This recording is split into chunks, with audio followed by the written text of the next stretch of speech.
ये जो आप लोगों ने धृष्टता की है ये अक्षम्य है, अक्षम्य।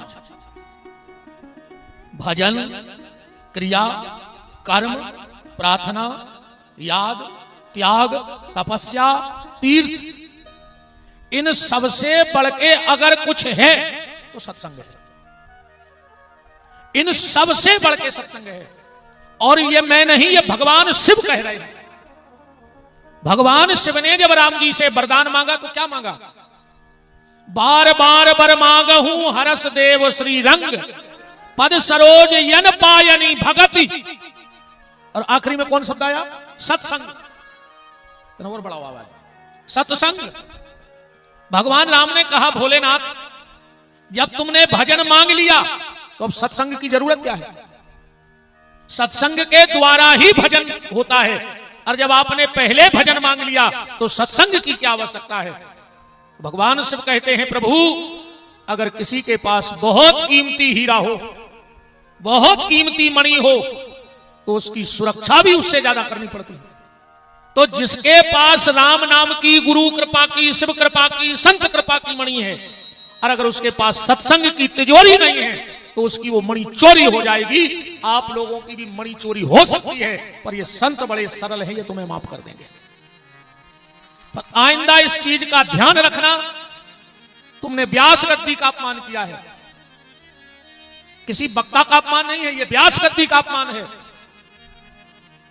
आप लोग ने समझ लिया कोई गजल चल रही है, कोई कव्वाली चल रही है, कोई लोकगीत चल रहा है, तुम बीच में फूहड़ता करो।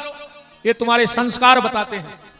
और हमसे खराब लग जाए तो हमें तुमसे मुंह सर भगदाऊ ने नहीं, ने हमें तुम्हारी वोट चाहने, ने हमें तुम्हारे देश का हमें जिंदगी में चुनाव लड़ने नहीं, ने हमें तुम्हारी सपोर्ट चाहने, हमारे दारू के ठेका है नहीं, जुआ हम खिलवात नहीं, गलत काम हमको करत नहीं। सो हम एक हाथ जोड़ ब्याह है कि भज्जा से कह दियो तो हमारी सिफारिश कर दे।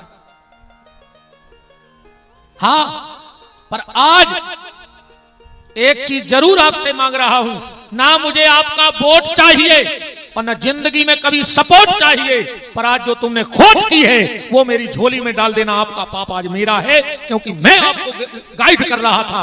कहीं मेरी कमी रह गई, आज मेरी कमी रह गई आज, तो वो आज आपकी खोट विपिन बिहारी की। आज 11 माला तुम्हारे नाम की करूंगा, आज 11 माला रात में बैठ के तुम्हारे नाम की करूंगा, क्योंकि तुम मेरी सत्संग की नाव में बैठे थे और तुम्हें पार लगाना इस व्यास गद्दी की जिम्मेदारी है। तो तुम्हारी खोट आज मेरी और मेरी 11 माला का भजन आपका आज है।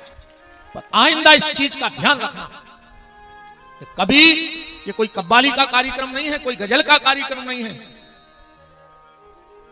बहुत बड़ा अपराध है, बहुत बड़ा अपराध है। आइंदा ध्यान रखना। मुझसे भी अच्छा बोलने वाला आ सकता था, तुम हमारी कथा में फूहड़ता करने लगते। बोलो, विपिन बिहारी ही सर्वश्रेष्ठ नहीं, मेरे जैसे हजारों इस मिट्टी में रोज मिल रहे हैं और करोड़ों इस मिट्टी में पैदा हो रहे हैं। हजारों पैदा हो रहे मेरे जैसे और लाखों मर रहे हैं। मैं आपके चरणों में नमन करके क्षमा प्रार्थी हूं।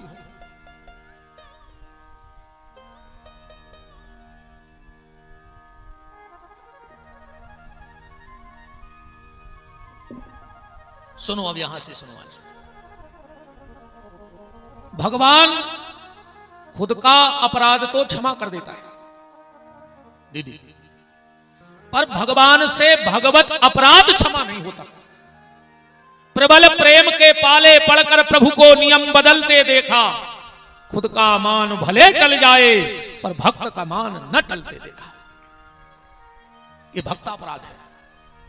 और भगवान के जो 10 अपराध हैं, भक्ति के जो 10 अपराध हैं, उनमें ये सबसे बड़ा अपराध है भक्त अपराध। एक बार एक महात्मा जी चले जा रहे थे, ध्यान से सुनना, फिर हम कथा में आते हैं। तो किसी भगत ने उनको सतुआ दे दिया। वो नारियल का पात्र नरेटी लाए रहते, फक्कड़ महात्मा थे।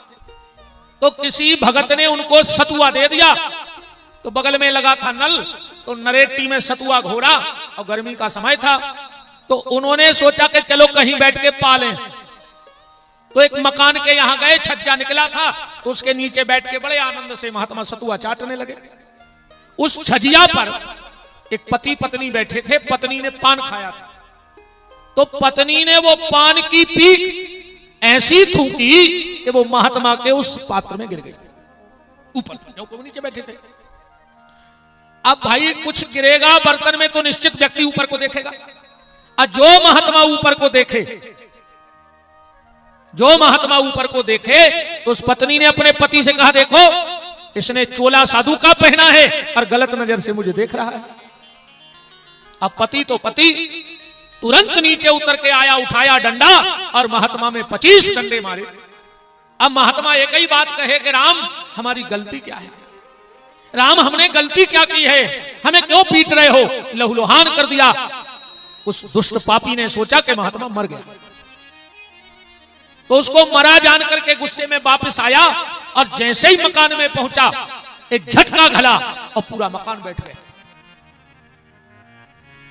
इतना बड़ा पत्थर पति के छाती पे रखा, पत्नी जैसे तैसे निकल के गई और महात्मा के चरण पकड़ लिए। महाराज तुमने हमारे पति को श्राप दे दिया। महात्मा ने कहा, नहीं बेटी मैंने तेरे पति को श्राप नहीं दिया। बोले दिया है। महात्मा ने कहा, बेटी मैं तेरे पति को श्राप क्यों दूंगा। बोले मेरे पति ने तुझे मारा। महात्मा ने कहा, बेटी मेरा कोई प्रारब्ध बिगड़ गया होगा, तो भगवान ने हमें उसका दंड दिया, माध्यम तेरा पति बन गया, वो बात अलग है, पर कर्मों का फल तो मुझे मेरा मिला है। आपने श्राप नहीं दिया। महात्मा ने कहा, बेटी मैं राम की शपथ खा के कहता हूं मैंने श्राप नहीं दिया। तो तुरंत मेरा पति मकान में क्यों दबा। उस महात्मा के चेहरे पे हल्की सी मुस्कुराहट आई और कहा, तू जानना चाहती है कि तेरा पति तुरंत मकान में क्यों दब गया। बोले हाँ। तो बोले सुनो, मैंने तेरा अपराध किया था, मैं तुझे गलत नजर से देख रहा था। बोले नहीं, जब मैंने अपराध किया नहीं, घटना दीदी वृंदावन की है और वहां की भाषा जरा खड़ी है, बड़ी खड़ी चीज। तो बोले जब मैंने अपराध किया नहीं तो तेरे खसम ने मुझे क्यों मारा। मैंने तो कोई गलती की नहीं, पर तेरे खसम ने मुझे बिना अपराध के मारा। पर जब तेरे खसम ने मुझे मारा तो मेरा खसम चुपचाप कैसे बैठ सकता है।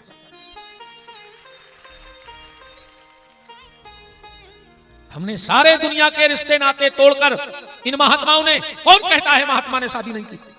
दुनिया में कोई महात्मा बिना शादी का नहीं है। अंतर इतना है, हमने शरीर की शादी शरीर से की है और इन महात्माओं ने आत्मा की शादी परमात्मा से की है, जोड़ा वहां का बनाया है।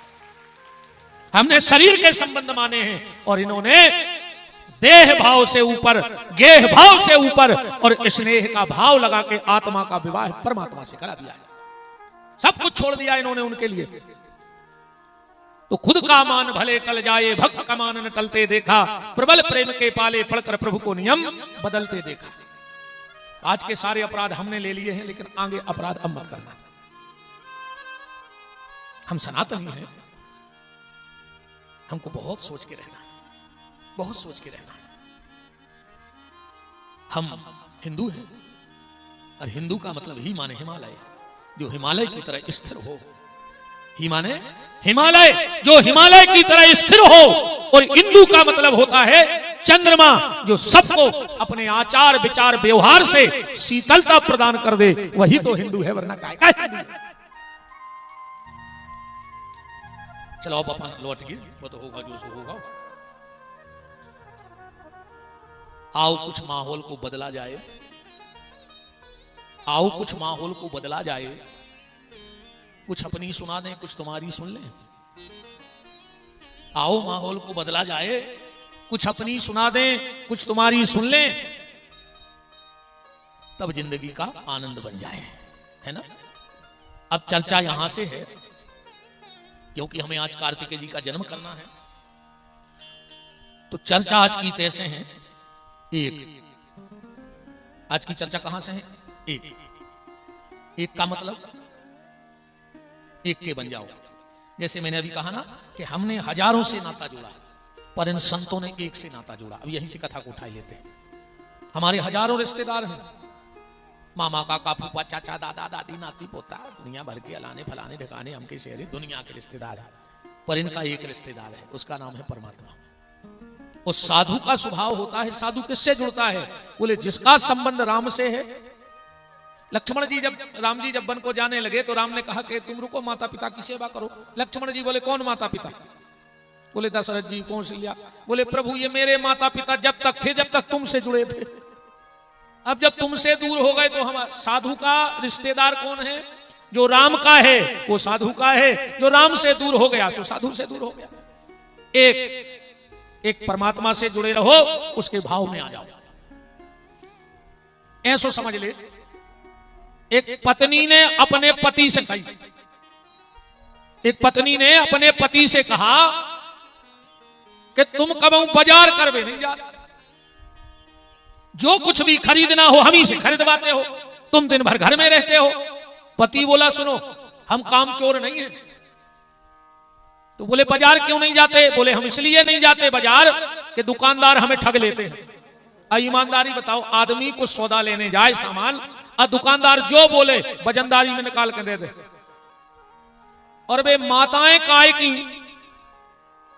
दुकानदार तो ठीक, दुकानदार के बाप को पैसा कम करने पर, बोलो गलत तो नहीं है? दुकानदार तो ठीक, दुकानदार के बाप को पैसा कम करना पड़ेगा। पत्नी बोली अच्छा इसलिए नहीं जाते हो, ये कारण है? बोले हां। पत्नी बोली हम एक मंत्र दे रहे हैं, कटंगी का एक दुकानदार तुम्हें ठग नहीं सकता। पति बोला दे दो मंत्र। पत्नी बोली तो सुनो, तुम जो भी खरीदने जाओ और दुकानदार तुम्हें जो कीमत बताए उसके आधे भर करते जाना, तुम्हें दुनिया का कोई दुकानदार ठग नहीं सकता। अब मौसम बिगड़ा ही रहो, उन्हें सोची एक छत्ता ले आए, कहूं रात में गिरने लगो। पहुंचा दुकानदार के यहां, बोले भैया छत्ता है? बोले हो दिखाओ। छत्ता देखा, एक पसंद आ गया। कितने को है? कहने लगो 200 रुपया को। देखो तुरंत खबर आ गई कि पत्नी ने कही थी कि आधे कर दियो। कहने लगो 100 में पर है। वो कहने लगो हमारी ने तुम्हारी 150 लग है। कहने लगो 75 दाएं। ऐसे को तो दिमाग में बैठ गई कि जो दुकानदार का है अपन को आधो खन्ने। दुकानदार बोलो कि देखो भाई वैसे ही तो सीजन नहीं है, धरे हैं, आखिरी लग है 100। जो कहने लगो 50 निकाले। दुकानदार को गुस्सा आ गई कि यार कैसा पागल आदमी है, हम जितने कह रहे वो आधे करत जा रहा हो। दुकानदार गुस्सा में बोलो सुनो तुम फ्री में ले जा। कहने लगो फ्री में ले जाए तो 2 ले जाए। फिर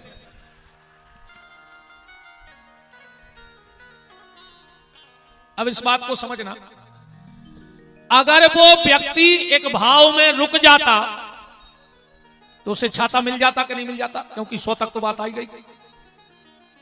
अगर वो व्यक्ति एक भाव में रुक जाता तो उसे छाता मिल जाता, पर वो एक भाव में नहीं रुका इसलिए छाता नहीं मिला।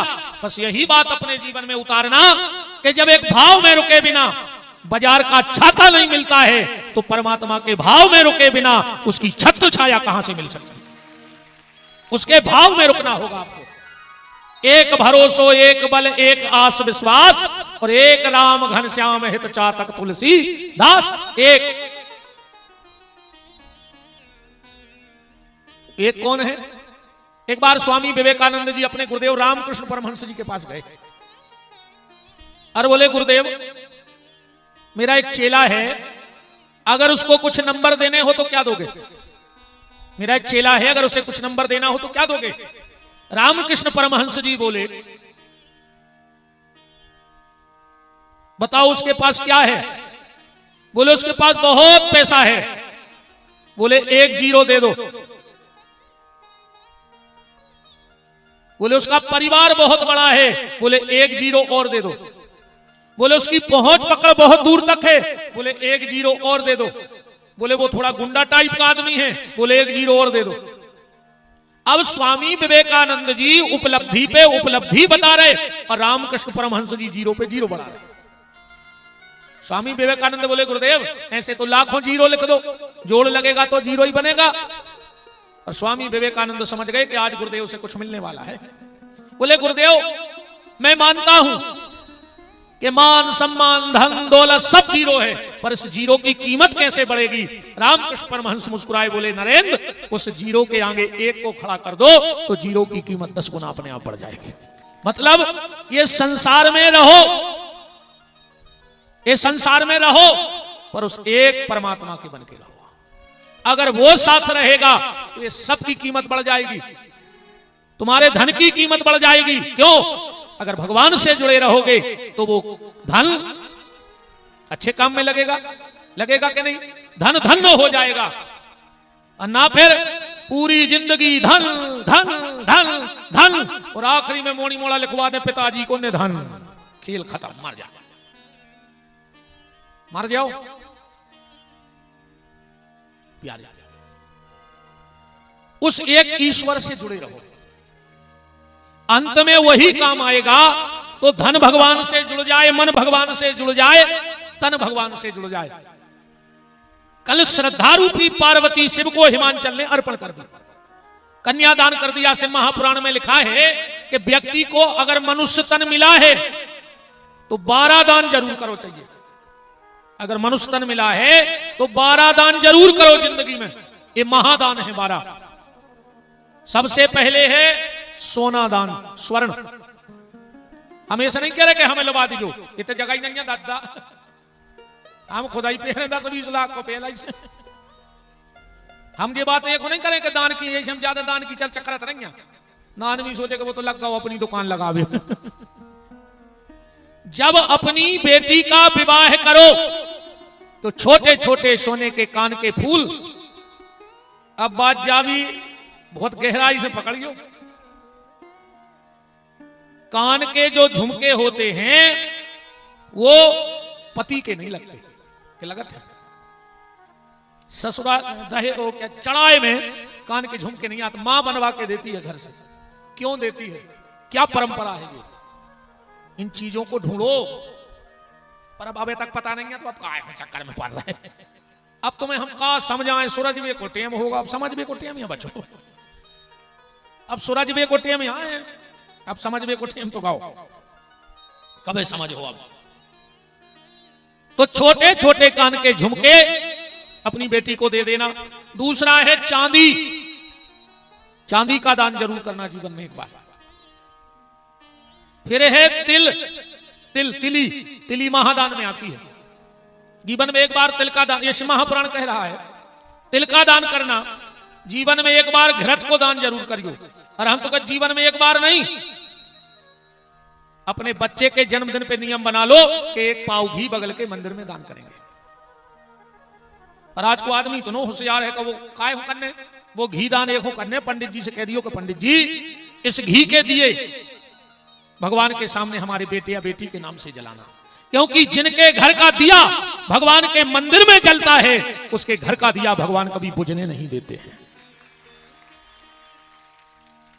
तुम्हारे किए खा रहा है काट काट, किए से खा ले, जिमें जी पढ़े लिखे बैठे हैं, ये दत्तारे आगे आगे जी सब VIP बैठे, जो VIP बैठे सब नहीं जाली के, तुम्हारे तो लोकल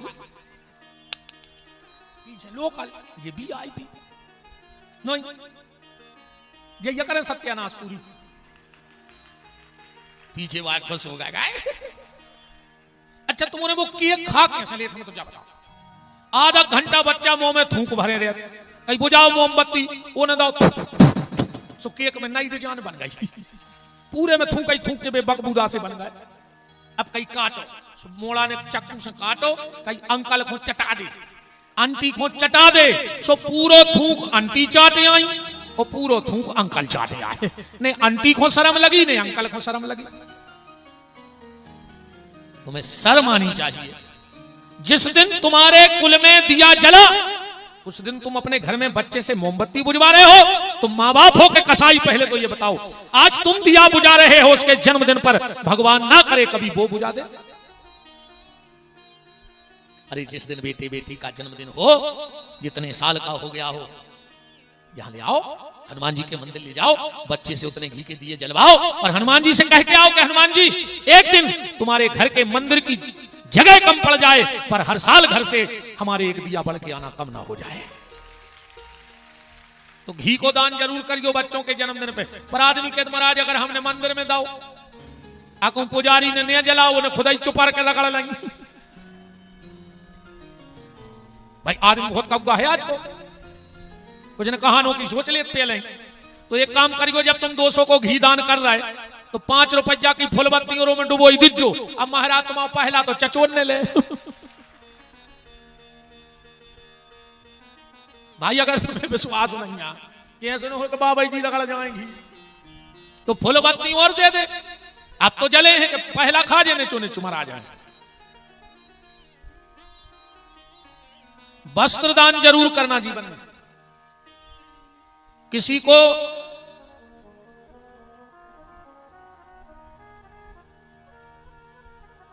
को नया वस्त्र दे पाओ चाहे न दे पाओ, पर एक निवेदन है मेरी बहनों, अभी ठंडी पड़ेगी, जो तुम्हारे बच्चों ने कपड़े रिजेक्ट कर दिए हो, मम्मी अब हम नहीं पहनेंगे, इस स्वेटर का फैशन चला गया, तो वो स्वेटर अलमारी में जमा के मत रखना। अगर किसी गरीब माँ का बेटा ठंड में ठिठुरता हुआ मिल जाए तो निकाल करके वो पुराना स्वेटर उस माँ के बच्चे को दे देना। माँ के हृदय से वो दुआ निकलेगी, वो आशीर्वाद निकलेगा कि तुम्हारे बच्चे का कभी बाल बांका नहीं होगा। नए कपड़े बिल्कुल मत दो, पुराने ही दे दो। अन्नदान, आजकल सबको सिर्फ दिखावा से मतलब है।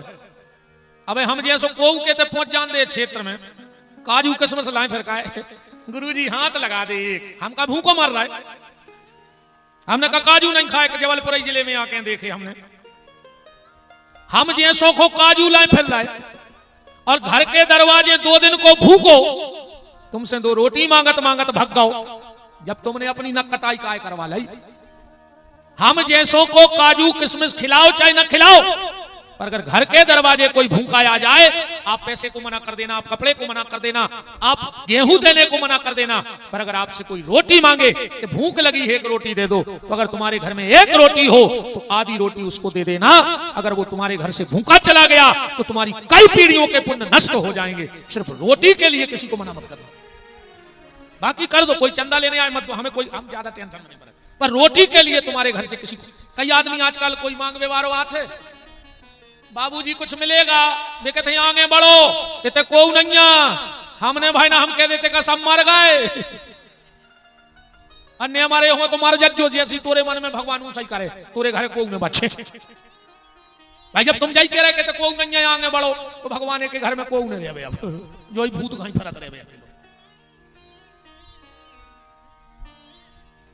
भूखे को भोजन, संत श्री मलुकदास जी की एक पंक्ति याद आई। उनसे किसी ने पूछा कि दुनिया में सबसे बड़ा भगवान के नजदीक कौन है, भगवान सबसे पहले रक्षा किसकी करते हैं? तो संत श्री मलुकदास जी कह रहे हैं कि भूखे को टुकड़ा प्यासे को पानी, हरि भक्तों की यही है निशानी।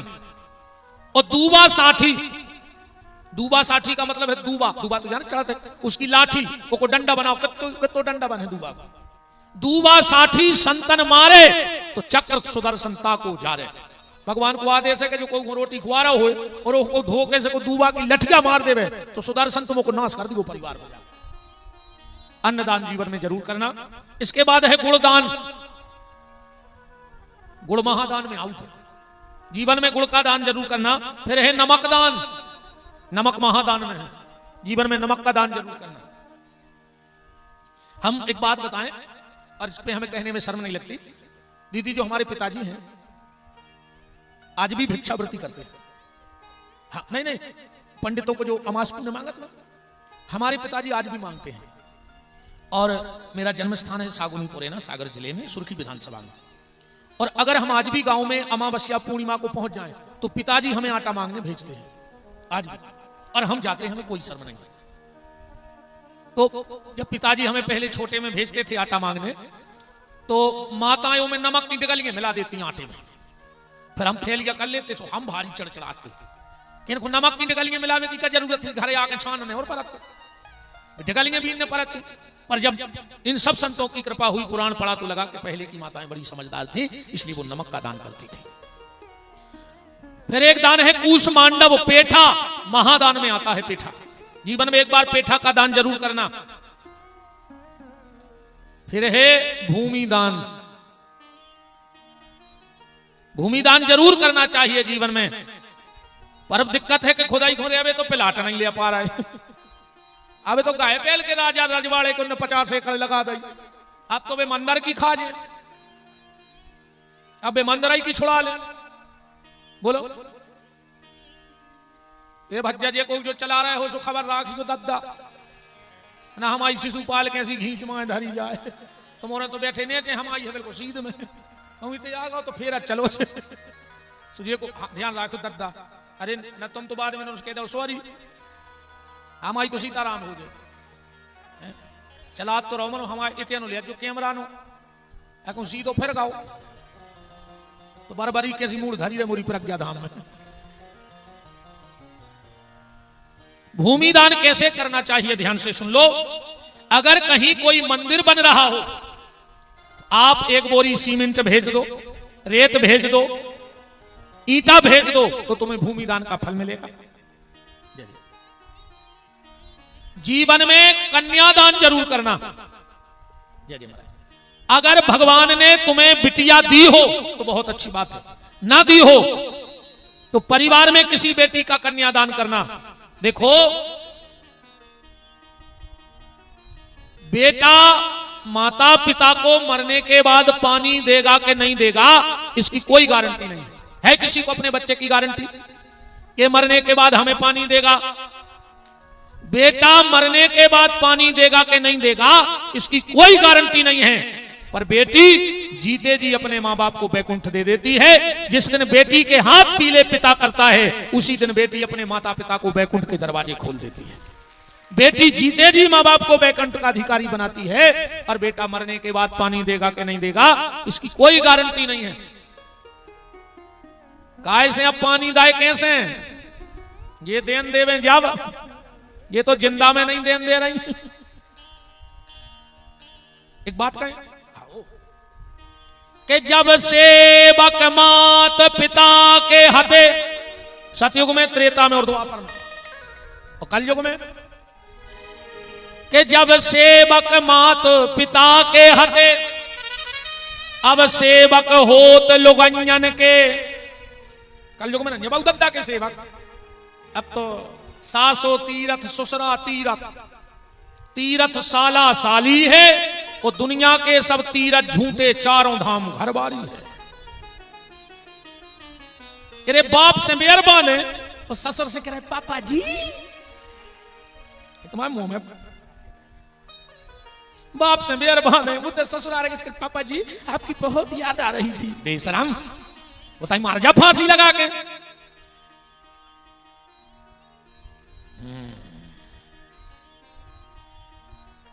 कि जब सेवक मात पिता के हते अब सेवक होत लुगंजन के, और पहले संतों के झुंड चले, पहले जमातें चलती साधनों को, अब झुंड चले हैं नचइयों के। पहले बैरी से बैर मनाते थे, अब बैर मनाते हैं भंजन से। ये अगर जिठानी की 2 ईंटें ऊंची हो गई छत की तो देवरानी को बिलट पे सल्लू, और कहूं देवरानी की 2 ईंटें ऊपर हो गई छत की तो जिठानी को बिलट पे सर हाई मार जाओ प्यारा लाए से याद हम बिलट पे सर हाई ने कहो ना मार जाओ ये सो लखवा घाले है मुंह तक नहीं करो।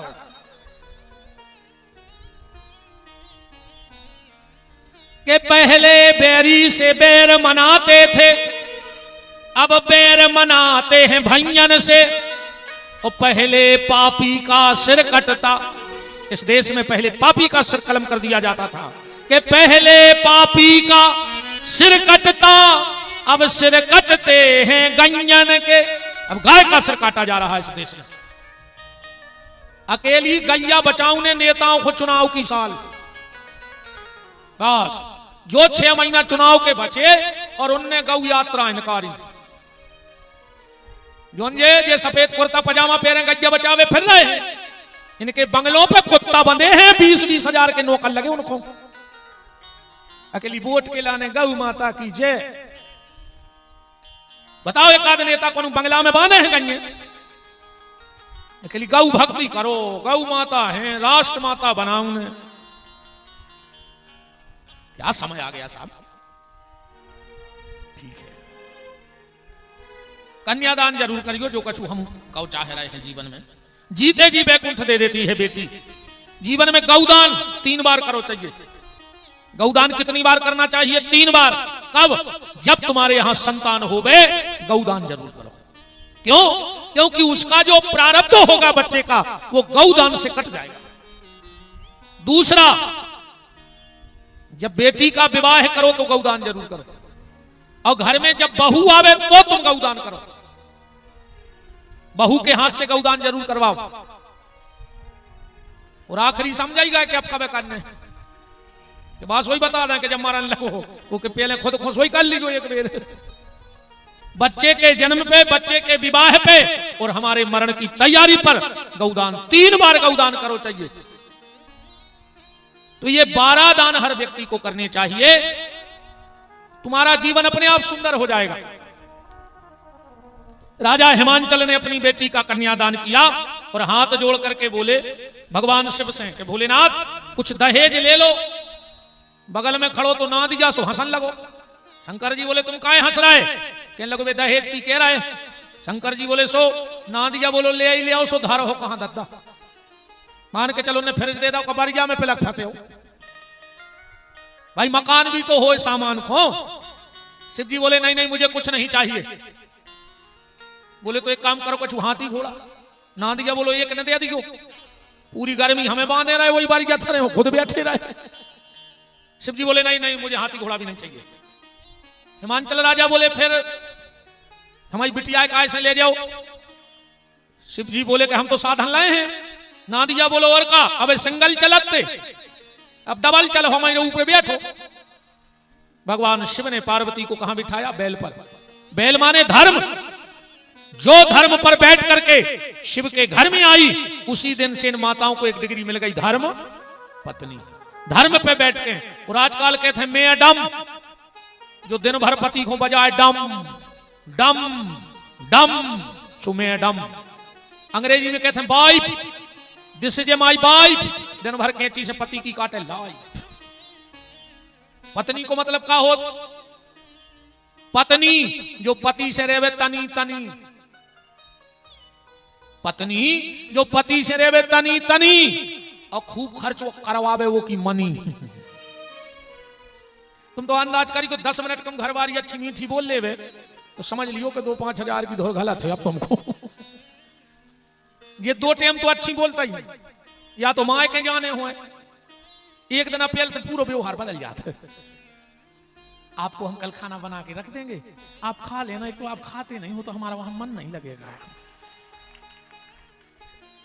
वो चाहिए एक बेर खबर न कर मायके में, वो फिर कहां रहा हो जो भूखो। अब एक वो ना तमाशो ना चलत हो, चाहे नहीं सुहाग ले चलत ना चलत है। घर वालों भूखो फिर रहा हो, सुहाग लो में बैठे वो के गोड़े कप आए, वो घर में गोड़ा ढूंढत फिर रहा के गोड़ा ही खा के पानी पी लाए। मोड़ी मोड़ों से पूछी मम्मी कहां है? कहीं सुहाग लो है। और सुहाग ला को चक्कर आ रहा है। उते कहीं सो अच्छी खाई पुड़ी, अमाए से चना और गुड़ लेके घरे आ गए।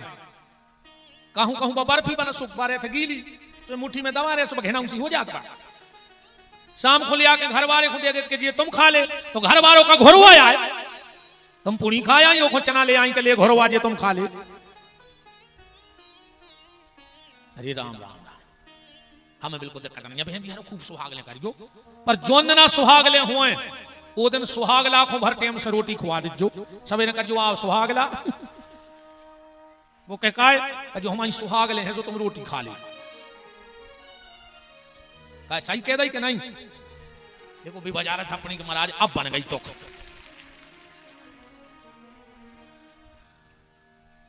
माता पार्वती वृषभ पे बैठ के आई धर्म पे, और आज आ रही है कार में बैठ के, पूरा घर बेकार कर रही।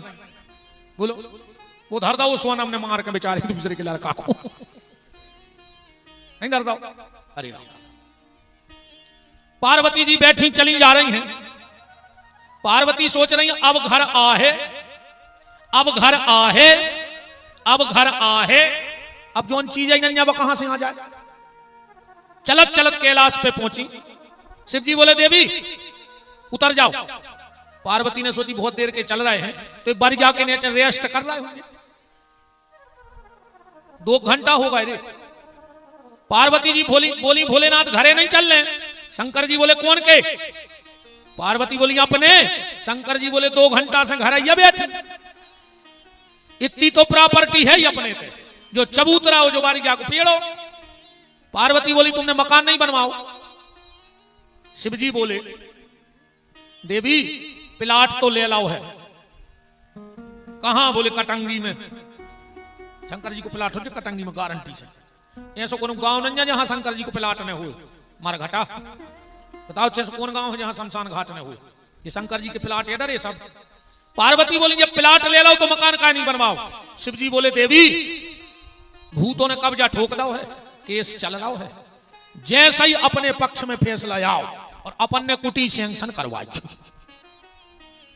मकान बन जाए। इतने में ध्यान से सुनना बात को, इतने में पार्वती की नजर, अब राम कथा का विषय तो यहां से अलग हो गया। वहां तो यह है पूछे रघुपति कथा प्रसंगा सकल लोक जग पावनी गंगा, पर भगवान शंकर के ब्याह से एक शिक्षा जरूर ले लेना। आज के जो दंपत्ति हैं, भगवान शिव के विवाह में जितना विवाद हुआ दुनिया के किसी विवाह में इतना विवाद नहीं हुआ। बात को पकड़ना हंसत चल गयो लेकिन सार नकारत चल गयो। जितना विवाद भगवान शिव के विवाह के पहले हुआ उतना विवाह में किसी के आज तक विवाद नहीं हुआ। पर जिस दिन से शिव का विवाह हो गया विवाद खत्म हो गया और संवाद चालू हो गया। और जब पति पत्नी के बीच में विवाद ना होकर संवाद होता है तो उन्हीं के घर में गणेश और कार्तिकेय जैसे पुत्र का जन्म हो जाया करता है।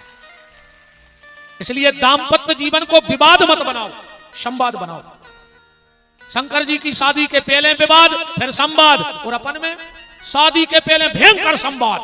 वो जो भी आओ भाव, सो हिंदुस्तान पाकिस्तान जैसे हालात हैं फिर भी कह रहे हम साथ साथ हैं, है ना। शादी के बाद अपने ते विवाद है। अपने और शंकर जी की शादी में तो अंतर है, ध्यान से समझ पाओगे। एक लड़का लड़की की बात चल रही थी शादी की, 2 ही छत पर खड़े थे, रात को हाथों टाइम। ये तो अच्छे बैठे पाठक जी साहित्यकार, हाँ समझ गए बात को। पति पत्नी दोनों माने शादी ने भाई थी, लड़का लड़की से बात चल रही थी परिवारों में कि इनकी शादी हो जाए। लड़की बोली लड़का से कि वो क्या है? चंद्रमा को। लड़का बोलो एक चांद वहां है और एक मेरे बगल में खड़ा है। लड़की खुश हो गई, मुझे चांद कहा।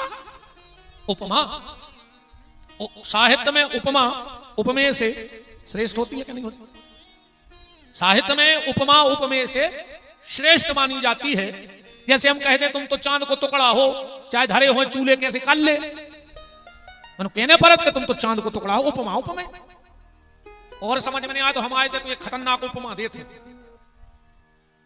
जब माताएं जुआ निकालत हैं, अच्छा पकड़ के बाहर खींच के कहते हैं जी पड़ासो न करो पड़ासो। अब बताओ इनकी मूड में पड़ा बन जाए, बताओ आप।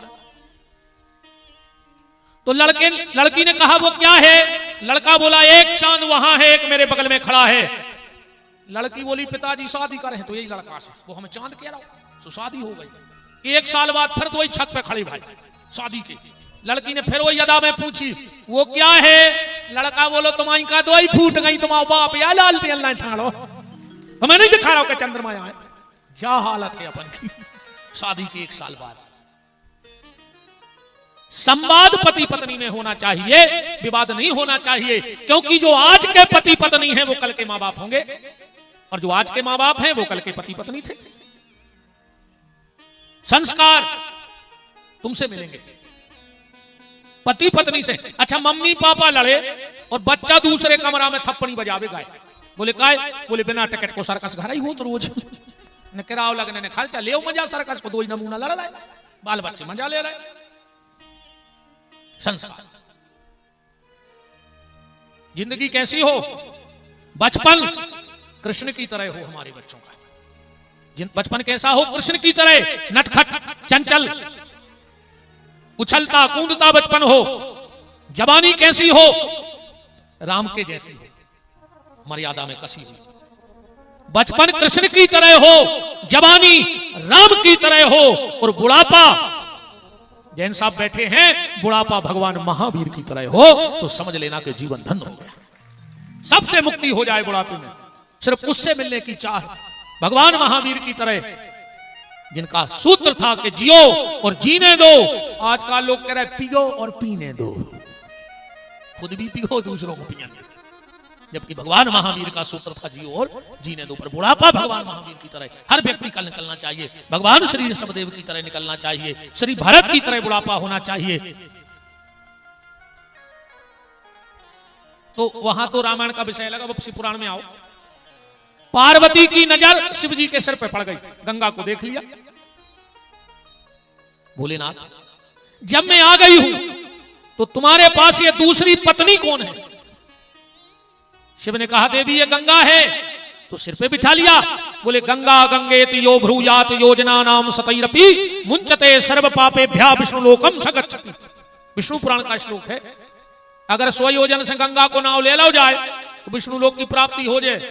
पर कबे ऐसी गंगा जाए से भी कुछ नहीं हो रहा, घर में कर रहा है दंगा और हर महीना सफर रहा है गंगा।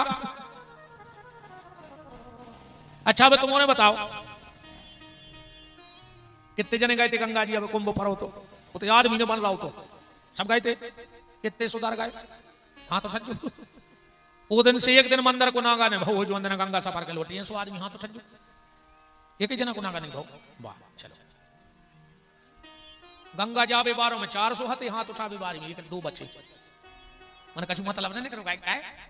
अरे उतना ही होते तो सुधरा नहीं। अरे आदमी कहो संग बारो नहावे जाए जो वो के डिब्बा में से पुड़ी निकाल लेता आदमी चोरी से। वो तो गंगा सफर रहा है। हाँ दीदी आदमी तीरथ जाए 50 को नोट डलो हो तो पे पांव धर के खड़ो हो जाता। संगवारों के कहले इतना झुनझुनी आ रही पांव में, तुम चलो हमारा 50 को तो उठा लाए। बेईमानी जा कहता भरी 1 महीना से तो डुबकी मार रहा हो कर बताओ। बात तो तब है कि जब तुम एक बार तीरथ जाओ और जब लौट के आओ तो जहां बैठ जाओ वहां तीरथ बन जाए।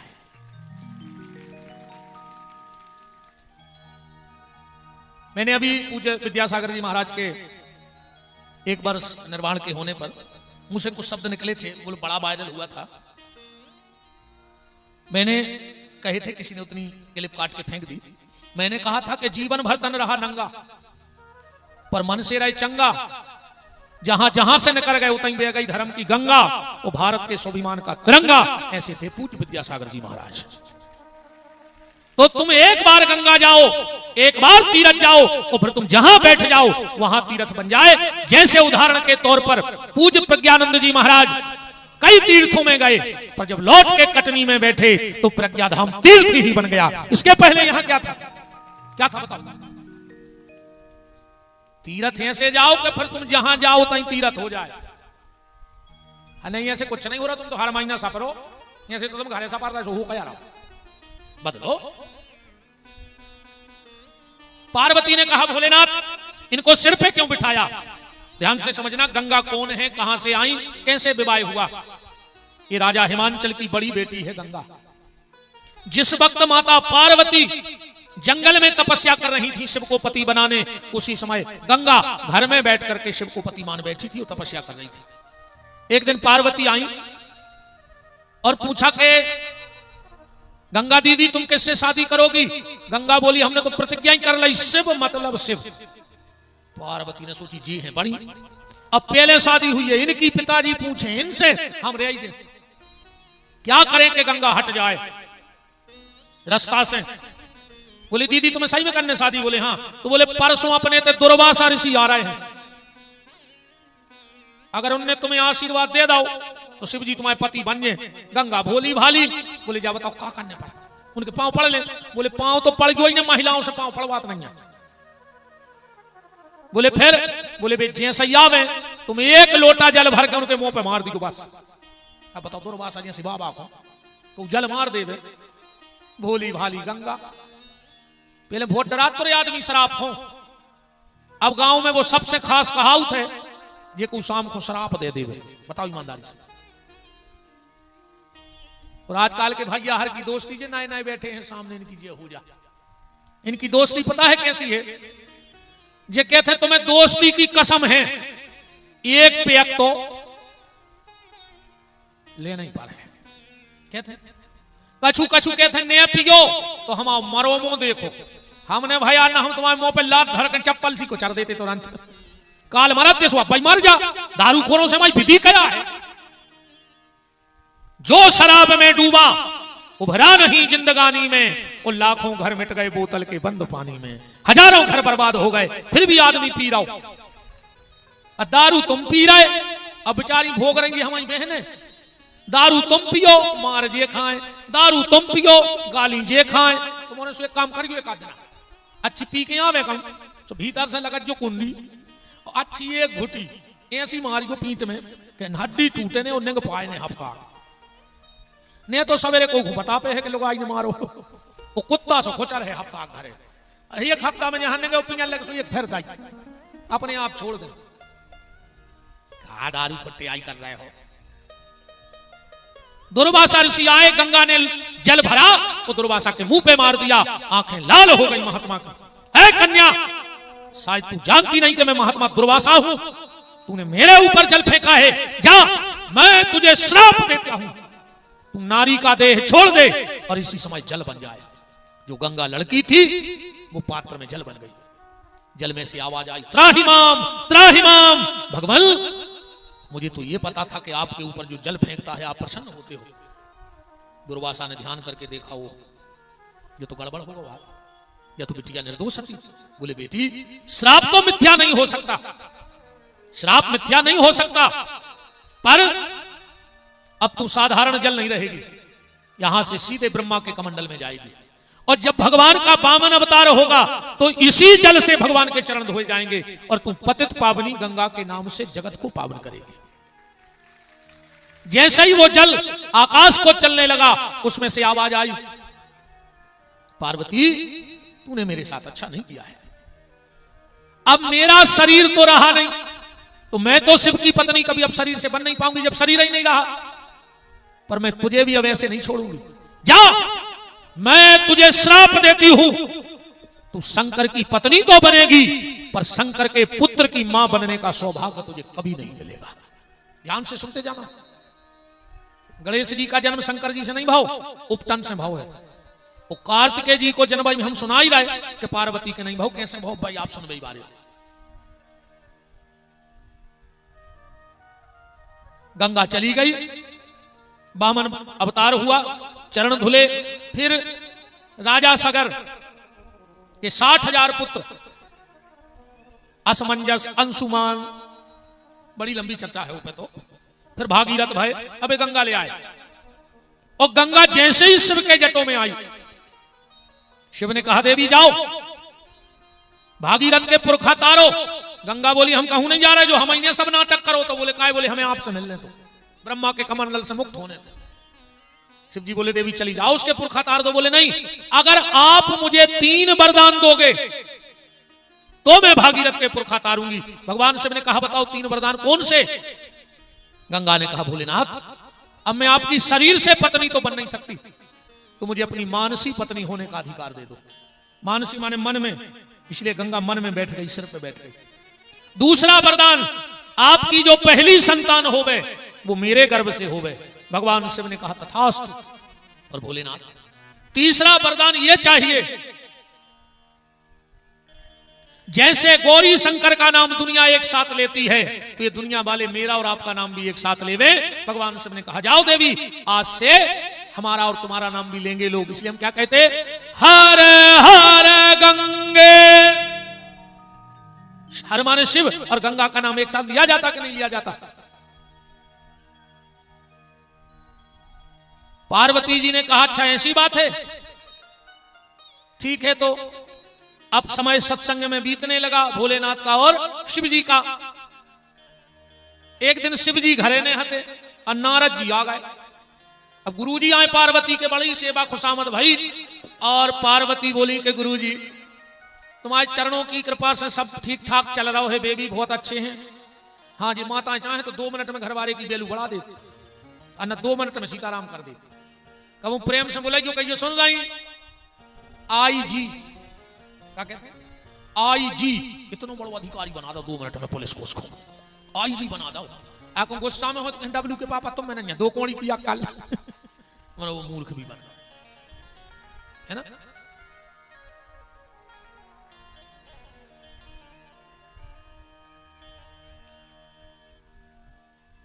सुनाओ पार्वती फिर दिक्कत क्या है। पार्वती जी बोली कि गुरुजी अब तो ऐसी इच्छा है कि आंगन और भरो भरो लगन लगो आपकी कृपा हो जाए बाल गोपाल हो जाए हम मां बन जाएं।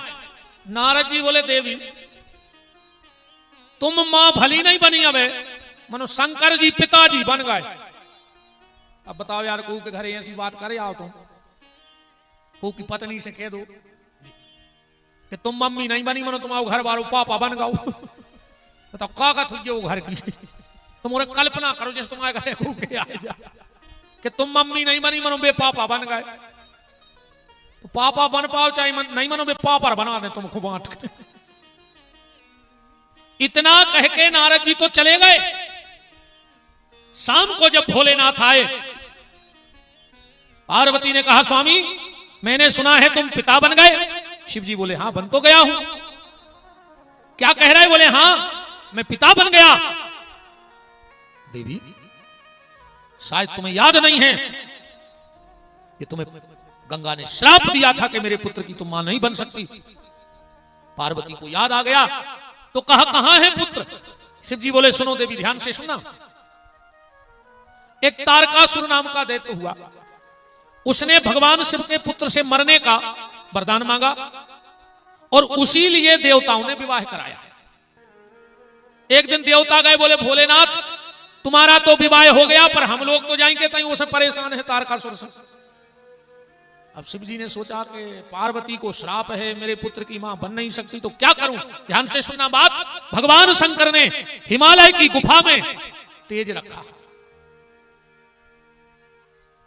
अग्नि नारायण कबूतर बन के आए और भगवान शंकर के वो तेज को खा लो। अच्छा अग्नि का काम क्या है देवताओं को भोजन कराना।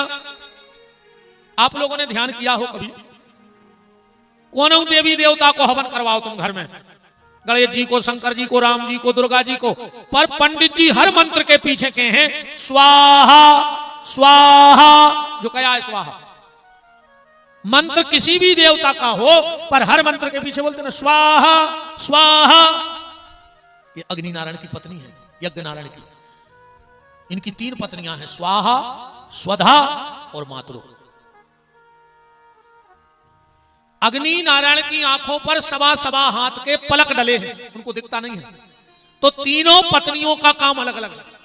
जब स्वाहा नाम की पत्नी जाती है और कहती हम आ गए स्वाहा स्वाग्नि मुंह खोल दे तो जो साकल लगे रहते है वो देवताओं के चलो जाते। अब ध्यान से सुनना पितरों का जो पूजन होता है 13वीं का जो हवन होता है उसमें स्वाहा नहीं बोला जाता। उसमें क्या कहा जाता है स्वधा मातृभ्यो स्वधा पर पितृभ्यो सुधा पितृभ्यो सुधा। वहां स्वाहा का उच्चारण नहीं होगा। जो विद्वान बैठे हैं पिंडदान में महाराज जी स्वाहा बोला जाता है कि स्वधा स्वधा बोला जाता है। स्वधा का काम है पितरों को भोजन कराना और मातरों का काम है सप्तऋषियों को भोजन देना। इसलिए हम लोग जब गायत्री करते हैं संध्या करते हैं पूजन करते हैं तर्पण करते हैं तो ना वहां स्वाहा बोलते हैं ना वहां स्वधा बोलते हैं फिर कहेंगे प्रियंता नमः और जल छोड़ देंगे। तो देवताओं को भोजन कराने का काम स्वाहा का स्वधा का पितरों का। अपन हिंदू हैं सनातनी है आदों को जो पता नहीं है कि पितर कितने प्रकार के होते वे तो चिल्ले आ रहे हैं कि पितर पितर पितर काय के पितर बताओ एक आध को नाम पता हो कि पितर कितने प्रकार के होते और कौन पितर को बनत है। ये चीजें नोट करो। पितर होते हैं 3 प्रकार के वसु पितर रुद्र पितर और आदित्य पितर। जब हमारे माता पिता शरीर त्यागते हैं तो वो वसु पितर कहलाते हैं। हमारे दादा दादी रुद्र पितर कहलाते हैं और हमारे पर दादा दादी आदित्य पितर कहलाते हैं। अब पंडित जी ने कई पितरों की आहुति छोड़ दे तुमने कई पितरे भ्यो स्वाहा बाऊ दादा जिंदा बैठे तुम साकल हो रहे उनके नाम को तुम्हें पता ही नहीं है कि हम कर क्या रहे। माता पिता भी हमारे पितर हैं। अगर तुम्हारे माता पिता हैं तो तुम्हें वसु पितर की आहुति नहीं छोड़नी है। दादा दादी नहीं है तो फिर छोड़ो आदित्य पितृभ्यो स्वधा। और दादा दादी भी हैं और पंडित जी ने कई पितरों की आहुति छोड़ो तो फिर एक आहुति छोड़ो आदित्य पितृभ्यो स्वाहा। बड़े से बड़ा भयंकर पितर दोष किसी के घर में लगा हो, आप कल से सिर्फ 3 लोगों को तर्पण देने लगो। 1 लोटा जल भरियो स्नान करके, जिस तरफ पूर्व हो उस तरफ मुंह करके खड़े होना और अपने हाथ को दाहिने हाथ को सीधा करना और लोटे से उंगली पे जल डालना और कहना दुनिया के जितने देवता हो हमारा जल स्वीकार करो। फिर उत्तर दिशा की तरफ मुंह करके खड़े होना और इस हाथ को ऐसा कर लेना, देखो हमारे हाथ को ध्यान से, जल ऐसा डालना कि यहां से गिरे और यहां से नीचे गिर जाए और कहना सप्तऋषि जल स्वीकार कर लो।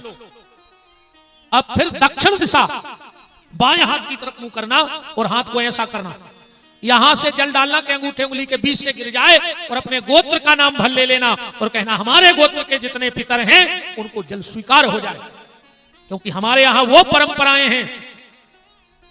इसलिए तो हम सनातन धर्म को धन्यवाद देते हैं। एक बात सुनना, एक लड़के ने अपने बाप को मारा और वो जोर जोर से रो रहा था और कह रहा था या अल्लाह अगले जन्म में मुझे किसी हिंदू के घर में जन्म दे देना, या अल्लाह मुझे अगले जन्म में किसी हिंदू परिवार में जन्म देना। तो किसी ने कहा क्यों? बोले आज मैंने अपने बेटे से पानी मांगा तो उसने मुझे मारा। धन्य है वो हिंदू धर्म जो मरने के बाद भी लोग अपने मां बाप को पानी देते हैं, इसीलिए यह धर्म बंदनीय है। तो तर्पण हर व्यक्ति को करना चाहिए।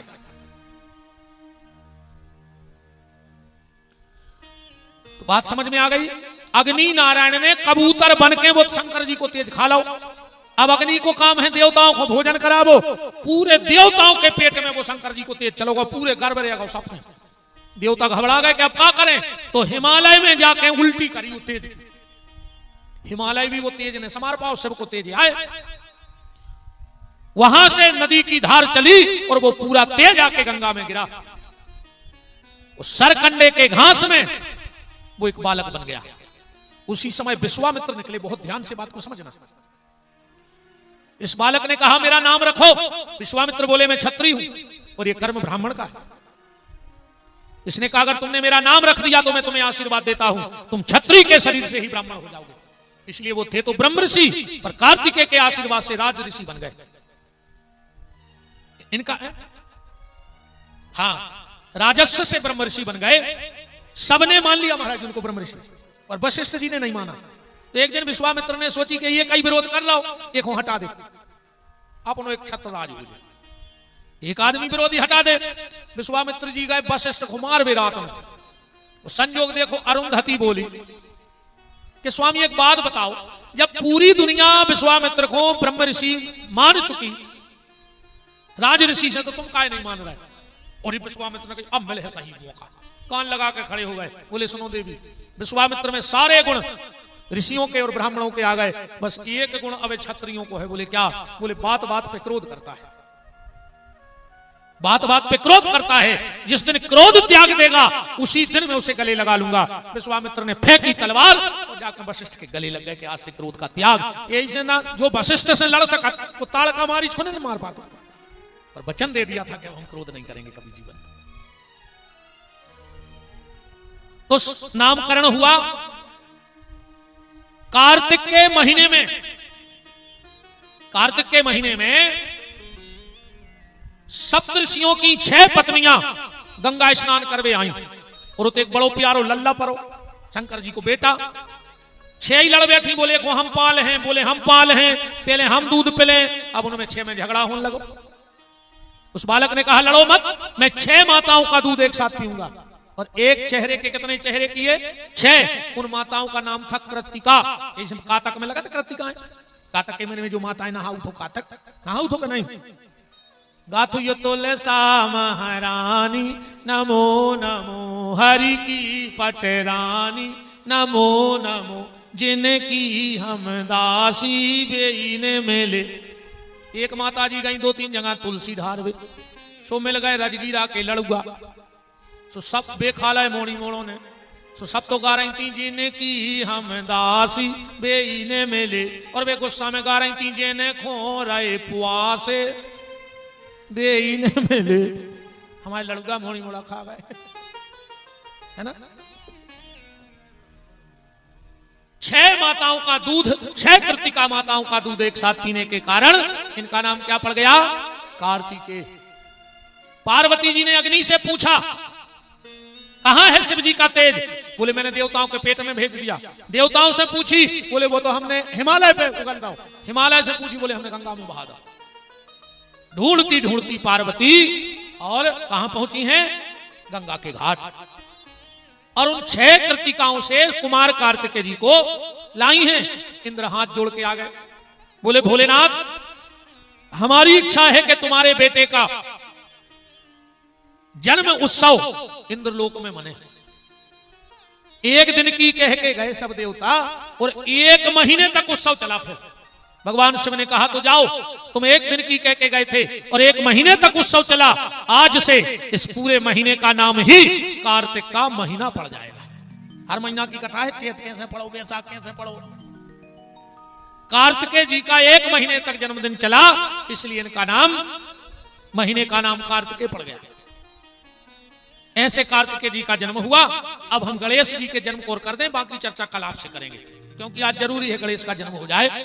पर उसके पहले हम आपको एक सूचना दे दें, उठना कोई नहीं, हमारी सुन लो। हमने आपको कथा तो बहुत सुनाई है, हमारी एक विथा सुन लो। आप 2 मिनट की विथा सुन लो। हमने आपको कल बताया था इस शरीर के द्वारा एक छोटी सी गौशाला का संचालन चल रहा है, जिसमें आप 24 घंटे कभी भी जा सकते हैं। 12 महीने में एक भी दूध वाली गाय नहीं है। 8-10 अंधी हैं, कुछ 3 पांव की हैं, कुछ 2 पांव की हैं, कुछ बीमार हैं, कुछ की कमर टूटी। ऐसी 350-400 गौवंश की सेवा धाम पे हो रही है। आदमी को लगता है कि गौशाला मतलब 2-4 टीन टप्पर बने हुई हैं और गौशाला बने, नहीं होगा। अब सब इतने बड़े तो भोलेनाथ हैं। राधा कृष्ण ठाकुर का मंदिर, बेटी भी ऐसी स्टेज पे जयमाला डाले, अब वो तो बेचारी जिंदगी निकल जाएगी, उस गार्डन का कर्ज नहीं चुका पाएंगे। तो हमने उसको ऐसे बनाया है कि कोई भी गरीब माँ बाप अपनी बेटी की वहां शादी करें, उनसे 1 नया रुपया नहीं लिया जाएगा। 1 नया रुपया भी रसीद में नहीं कटता है। और उस दिन जो मेरे पास होता है, मेरा आश्रम का नहीं, मेरा 10,000, 5,000, 2,000 जो है वो बहन कोई भैया की तरफ से पाई। लड़की बात जो हमसे रूखा सूखा बनेगा, हम तो ब्राह्मण हैं, हमने कहा ना हम आज भी आटा मांगते हैं, तो हम तो किसी के भी सामने झोली फैला लेंगे कि भैया गरीब बेटी का ब्याह करना है, कुछ थोड़ा थोड़ा डालो यार, हो जाए। व्रताश्रम भी है। बात सिर्फ हम ये बता रहे हैं, हम साल में वहां एक कार्यक्रम करते हैं। अभी 13 मार्च से था, अभी पिछला, अब 15 जनवरी से वहां हमारी कथा है। हम साल भर कथा में यजमान बनाते हैं, जोड़े बिठाते हैं, जहां जहां हम जाते हैं वहां बैठने वाले से हम 11,000 रुपया लेते हैं। कितना? 11,000। उसको हम 25 कार्ड भी भिजवाएंगे, उसी की फोटो लगवा करके। 7 दिन रात का भंडारा चलता है। चाहे कोई 4 बजे आए रात में तो हम भोजन कराएंगे, चाहे 10,000 खा जाए, चाहे 25,000, भोजन को मना नहीं है, क्योंकि सबसे बड़ा भजन है भोजन। तो 7 दिन रात का भंडारा, ऐसे दिव्य दिव्य संतों का आगमन। और तुम्हारे 11,000 को का कर है वे हम वो गौशाला के निर्माण में लगा दे, आगे की व्यवस्थाओं में लगा दे। क्योंकि मेरी प्रतिज्ञा है कि जिस दिन गौशाला के नाम का दान लेकर एक अन्न का दाना खा जाएं, तो हनुमान जी हमारा सर्वनाश कर देंगे, अगर वो कलयुग के देवता हैं।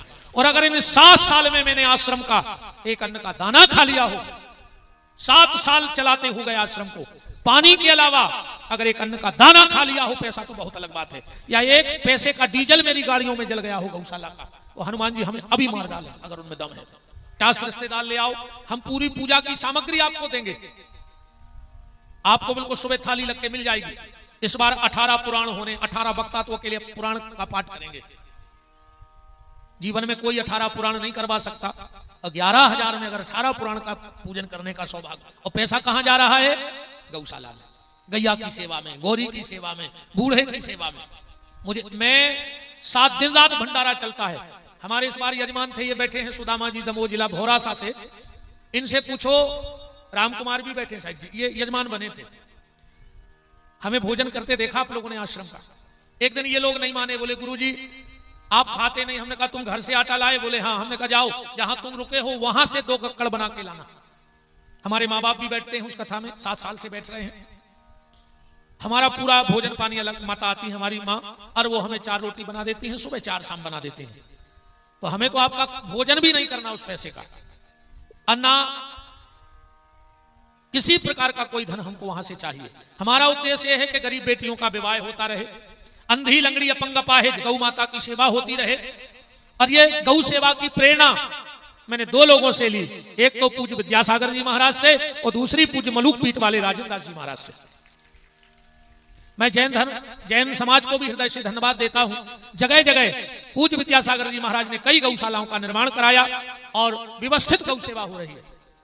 अगर आप मेरे उस संकल्प से कोई जुड़ना चाहें, आपकी पूरी व्यवस्था रहेगी। आप जितने लोग आओगे हम आपको अलग तंबू देंगे लगा के, कुंभ जैसे। तुम्हारे रिश्तेदार बढ़ते जाएंगे, हम तंबू बढ़वाते जाएंगे, तुम्हें कोई असुविधा नहीं होगी।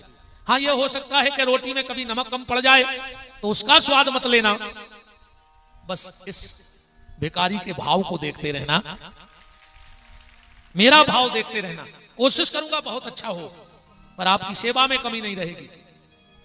तो अगर आप मेरे उस किसी भी कोई भी व्यक्ति मुझसे जुड़ना चाहे मेरे संकल्प से, तो आप अपना नाम, मोबाइल नंबर, एक फॉर्म है वो भरवा सकते हैं।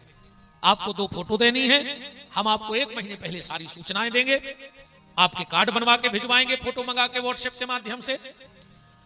और मैंने कल भी कहा था कि मुझे आपका पैसा इसलिए भी नहीं खाना, मैंने कल कहा था कि मेरी प्रतिज्ञा है नर्मदा मैया में खड़े होकर के, अगले वर्ष या तो 26 के लास्ट में या 27 के शुरू में हम अपनी बेटी का विवाह कर देंगे, और उसके बाद हमें कहीं से एक नया पैसा नहीं चाहिए। जो भी आपने आज ये चढ़ाया है, ये हम इसी गांव में देके जाएंगे, आप भी रहोगे और हम भी रहेंगे। इस पैसे से मेरी जिस गांव में कथा होगी, उसी गांव में 1-2 गरीब बेटियों का विवाह होगा। मैं जिस गांव में हाथ खोल के आऊंगा और ऐसे हाथ उठा के आपके कल्याण की कामना करके चला जाऊंगा, पर किसी गांव से 1 नया रुपया नहीं उठाऊंगा। मुझे पैसा चाहिए नहीं। आश्रम कैसे चलेगा उसके बाद गौ माता जाने, वहां के आश्रम को भी हम त्याग देंगे, क्योंकि वो भी मोह का कारण है, बंधन का कारण है। वो भी चलेगा, पर ये जीवन तो सिर्फ गरीब बेटी के विवाह है और गौशालाओं की व्यवस्थाओं के लिए। लोग नेत्र दान करते हैं, किडनी दान करते हैं, लीवर दान करते हैं। मेरे पिताजी ने एक बार कहा, बेटा तुम कुछ ऐसा करना जो किसी ने ना किया हो। हमारे पिताजी ने हमसे एक शब्द बोला था कि बेटा कुछ ऐसा करना जो किसी ने ना किया हो। मैंने बहुत विचार किया, मैंने कहा नेत्रदान कोई भी कर देता है मरने के बाद, मैं जीते जी ये शरीर गौ और गौरी के लिए दान कर दूंगा। तो बेटी की विवाह के बाद ये शरीर मेरा दान हो जाएगा जिंदा में। ये चलेगा तो गौरी और गौ के लिए, बोलेगा तो गौरी गौ के लिए। सिर्फ रोटी खाऊंगा, जिस यजमान के रहूंगा। अब मुझे जहां जाना है वहां छोड़ देना।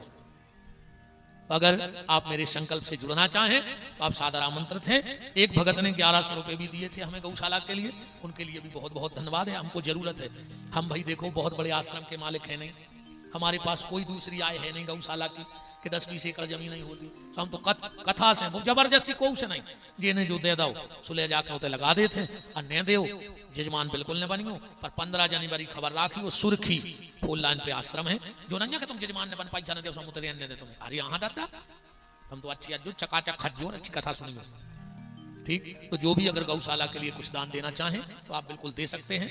मैं भगवान भोलेनाथ को व्यास गद्दी पे साक्षी मान के कहता हूं, आपका दान सीधा वहीं जाएगा, मेरा 1 नए रुपए का स्वार्थ नहीं होगा। और तुम देखो चाहे ना देखो, हनुमान जी तो देखेंगे, जिनकी हम सौगंध खाए बैठे हैं वो हमें मार डालेंगे। तो अब कार्तिक जी को जन्म होगा, गणेश जी को जन्म, पार्वती के मेल से हम कल बताए हैं कि मूल कहां चली गई कट के गौशाला का। ये उदय राज प्रताप जी के द्वारा राशि भेंट हुई है। श्री सुरेश जी 1100 रुपए दोनों भक्तों की तरफ से आए हैं। तो पार्वती जी के लल्ला हो गए। और कल माताओं कल की कथा मत छोड़ना, हम एक ऐसा उपाय बताएंगे कल की कथा में, आप कर लेना। मैं आपको वचन दे के जा रहा हूं, आपके सामने कभी आपकी गोदी का लल्ला इस दुनिया को छोड़ के नहीं जाएगा। बस एक उपाय बताऊंगा मैं कल की कथा में। किसी माँ बाप को अपने बेटे को उस जगह लेटा नहीं देखना पड़ेगा। अगर माँ बाप एक काम कर ले, और जो हमारे यजमान हैं, शिव महापुराण में लिखा है कि कथा सुनाने वाले को 12 दान देने चाहिए। तो आप इसमें यह भी लिखा है कि 1 मुट्ठी अन्न दान कर दो तो 12 दान का फल मिलता है। तो कल हमारे यजमान 4-4 अन्न के दाने ले आना, आपको 12 दान का फल मिले। 4-4 गेहूं के दाने, ज्यादा नहीं, 4 ना हो तो 2-2 दाने ले आना, पर कल की कथा में अन्नदान जरूर करना। अब एक भगवान है, गणेश जी को जन्म है, भैया श्री जयंत जैन जी 51 रुपए गौ माता को भेंट हुए हैं। हमारे सोनी जी भी पधारे हैं, कहां लग गए हमारे भगत जी, मौसम यादव जी, मौसम नेमा जी, इतने धारी को इतने नहीं जो तो जहरिया इतने हो दियो। श्री भगवत सिंह जी मजली भैया, श्री शंभू सोनी जी 51 रुपए उन्होंने भी भेंट किए। अभी जहां हम कथा करने गए थे जिला शिवनी मेहता, वहां से